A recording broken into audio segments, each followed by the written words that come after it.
A billionaire pretends to be asleep just to test his elderly maid, the woman who has served his family for decades. What she does next shocks him to his core and changes everything he thought he knew about loyalty, sacrifice, and the true meaning of family. Before we dive in, what time are you listening? Where are you from? Drop a comment below and tell me, and please like and subscribe for more videos like this. Marcus Whitfield lies perfectly still on his leather couch, eyes closed, breathing slow and steady. The billionaire controls his breath like an actor on stage. His fingers rest gently on his chest, not moving even a millimeter. Through his barely opened eyelids, he watches the doorway of his private study, waiting for her to arrive. He hears the soft footsteps approaching. Maria Santos, his elderly maid, pushes open the heavy oak door with her shoulder. She carries a silver tray with his afternoon tea, the same ritual she has performed for the past 40 years. Marcus keeps his breathing even, his face relaxed, pretending to be in deep sleep. Maria stops at the doorway and observes him. Her weathered hands grip the tray tighter. Her back is slightly bent from decades of service. Her gray hair is pulled back in a neat bun, and her simple uniform is spotless, as always. She takes a careful step inside. Marcus watches through his eyelashes as she approaches. This test was not his idea alone. His son Richard planted the seed 3 weeks ago during dinner. Richard claimed the staff was stealing from them, taking advantage of his father's trust. He insisted Maria was the worst offender, pocketing cash and valuable items for years. Richard had presented evidence, or what he called evidence missing jewelry, cash discrepancies, expensive items that disappeared from the house over the years. He showed Marcus's security footage that he claimed proved Maria entered rooms when no one was watching. He painted a picture of a master thief, someone who had been deceiving them for decades. Maria sets the tray down on the side table with barely a sound. Marcus expects her to leave now, her job done, but she does not move.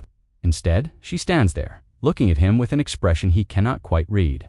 Her eyes seem sad, worried, filled with something deeper than concern.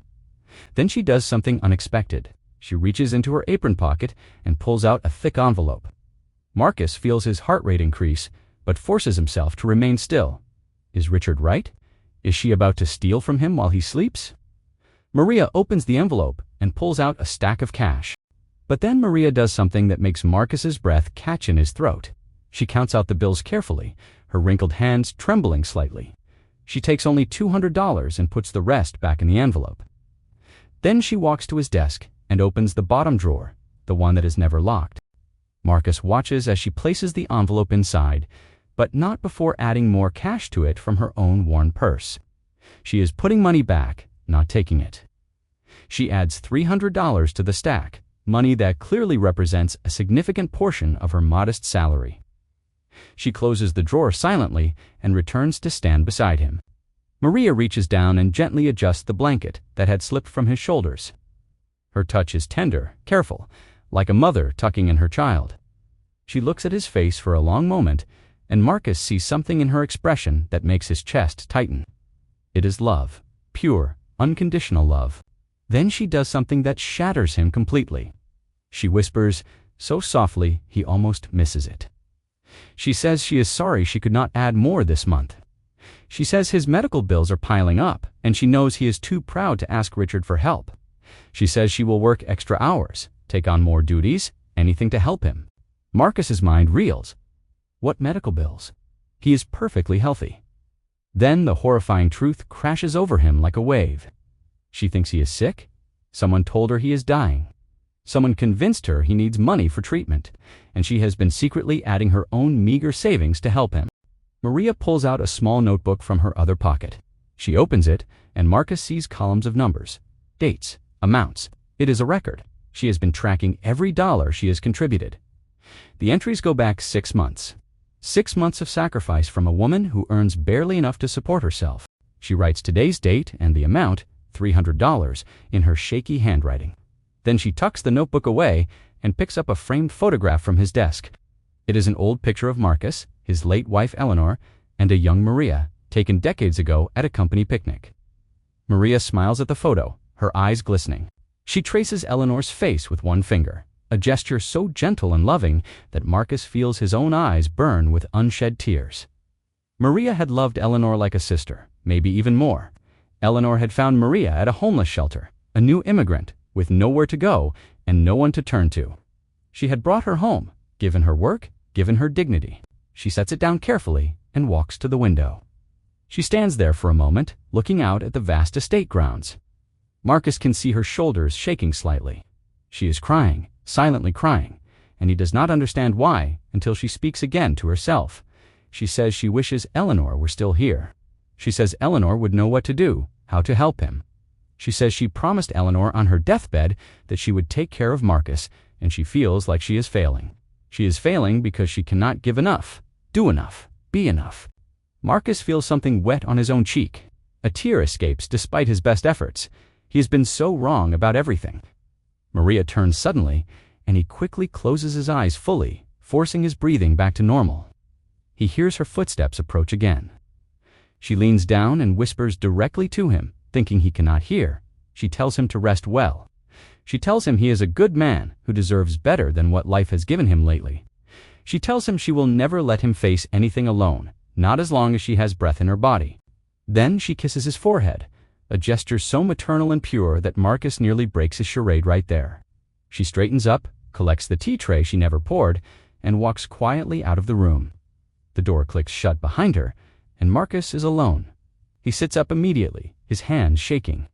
The envelope in the drawer burns in his mind. He pulls it out and counts the money inside. There is almost $8,000 here. $8,000 that Maria has secretly contributed from her own salary over 6 months. He does the math quickly in his head. She earns $2,000 a month. She has been giving him nearly a quarter of her income. A woman who sends money back to her family in her home country, who lives in a modest apartment in the city, who takes the bus to work every day to save on expenses. She has been sacrificing for him. Marcus grabs his phone and calls Richard immediately. His son answers on the third ring, his voice casual and unconcerned. Marcus demands to know why Maria thinks he is dying. Richard's silence tells him everything. Then his son laughs, actually laughs, and says it was just a little test. Richard admits he told Maria that Marcus had a terminal illness and was too proud to accept help. He wanted to see if she would steal the money Marcus had been leaving in the drawer. Money Richard convinced his father to plant there as bait. The fact that she added to it instead proves nothing. Richard insists she is just being clever. Marcus feels rage unlike anything he has experienced in decades. He asks Richard how much he has stolen from the company accounts this year. The silence on the other end is deafening. Marcus tells him he knows about the embezzlement, the falsified reports, the offshore accounts. He has known for months. Richard's tone changes instantly. He stammers, tries to explain, makes excuses. He says he deserves that money. He is the heir. It will all be his eventually anyway. Marcus cuts him off. He tells his son that he is removing him from the company effective immediately.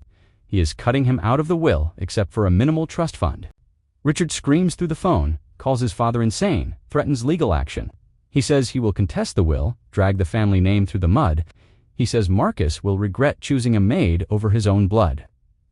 Marcus hangs up and blocks the number. His hands are still shaking, but now it is from anger, from shame, from the weight of his own blindness. He walks to the kitchen, where Maria is preparing dinner. She looks up, startled to see him. She immediately asks if he is feeling all right, if he needs anything, her face creased with worry. Marcus cannot speak for a moment. He just looks at this woman who has been more family than his own blood. He asks her directly about the money. Maria's face goes pale. She tries to explain, stuttering over her words, terrified she has overstepped. She says she knows it is not her place, but she could not stand by and watch him suffer. She says she would give everything she has if it would help. Marcus raises his hand to stop her. He tells her he knows everything. He knows about the notebook, the sacrifices, the promise she made to Eleanor. He tells her there is no illness. He tells her about Richard's cruel test. He watches her face cycle through confusion, shock, and then heartbreak. Not for herself, but for Marcus. Maria begins to cry in earnest now. Marcus steps forward and does something he has never done in 40 years. He embraces her. He holds this woman who has given him more loyalty than he deserves and lets her cry on his shoulder. He asks her why she did it, why she gave so much when she has so little. Maria's answer is simple and devastating. She says Eleanor saved her life decades ago, gave her a job when no one else would, treated her like family. She says, when you love someone, truly love them, you do not count the cost. Marcus feels something break open inside his chest. He realizes he has spent so long building empires and acquiring wealth that he forgot what actually matters. He makes a decision right there in the kitchen. He tells Maria he is giving her the beach house Eleanor loved. He is setting up a trust fund that will pay her $10,000 a month for life. Maria tries to refuse, says it is too much, but Marcus insists. He tells her it is not nearly enough. Nothing could ever repay what she has given him. True loyalty, unconditional love, the kind of family bond that has nothing to do with blood and everything to do with choice. She chose to love him and Eleanor. She chose to sacrifice. Over the following weeks, Marcus restructures his entire life. He removes Richard from all positions of power. He promotes Maria to head of household staff with a salary that reflects her true value. He sells off several properties and businesses, donating the proceeds to causes Eleanor cared about. He spends his evenings with Maria, listening to her stories about Eleanor, about the early years of his marriage that his busy schedule made him miss. She tells him about the little kindnesses Eleanor showed, the way she treated every person with dignity. Through Maria's eyes, Marcus rediscovers his late wife. Maria's family is brought over from her home country and given jobs in Marcus's companies.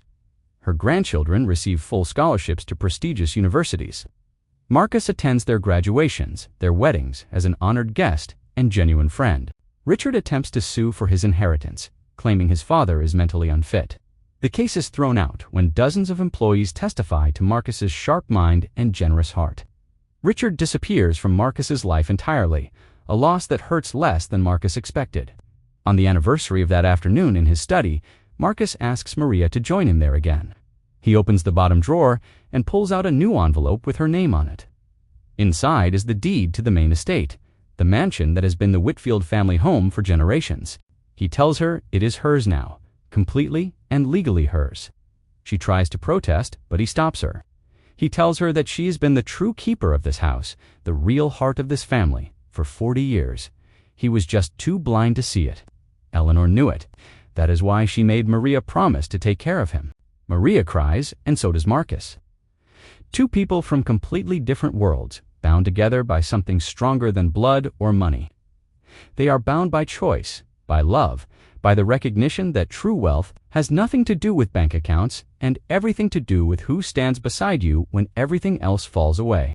Marcus lives many more years, and they are the richest years of his life. Not because of money, but because he finally understands what Eleanor tried to teach him all along. The people who serve you with love are not beneath you. They are beside you.